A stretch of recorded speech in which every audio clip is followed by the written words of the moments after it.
പറയുന്നത് toxic positivity ആയിട്ട് തോന്നേണ്ടതില്ല. Pressurised ആണ് എന്ന് തോന്നുന്ന വിദ്യാർത്ഥികളോടാണ്. Try to turn that pressure into power. Remember, pressure makes diamonds. ഡയമണ്ട്സിനെ ക്രിയേറ്റ് ചെയ്യുന്നത് high പ്രഷറാണ്.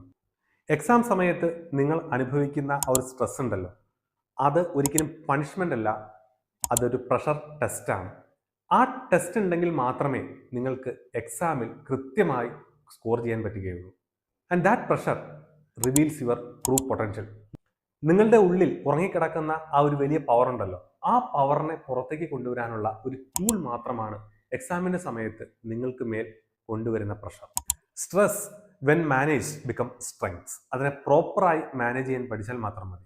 Rice, don't run under pressure. Pressure ഉള്ളപ്പോൾ അതിട്ടിട്ട് ഓടുകയല്ല വേണ്ടത്, നിങ്ങൾ ഉയർത്തെഴുന്നേൽക്കുകയാണ് വേണ്ടത്. ഒരിക്കൽ കൂടി ഞാൻ നിങ്ങളെ ഓർമ്മിപ്പിക്കുകയാണ്, ഇത് ടോക്സിക് പോസിറ്റിവിറ്റിയുടെ ഭാഗമായി പറയുകയല്ല. പ്രഷറിനെ വളരെ ക്രിയേറ്റീവ് ആയിട്ടുള്ള ഒരു കൺസെപ്റ്റായി നിങ്ങൾ മാറ്റിയെടുത്താൽ തീർച്ചയായിട്ടും പരീക്ഷയിൽ നല്ല വിജയം കൊയ്യാൻ നിങ്ങൾക്ക് സാധിക്കും. Thank you.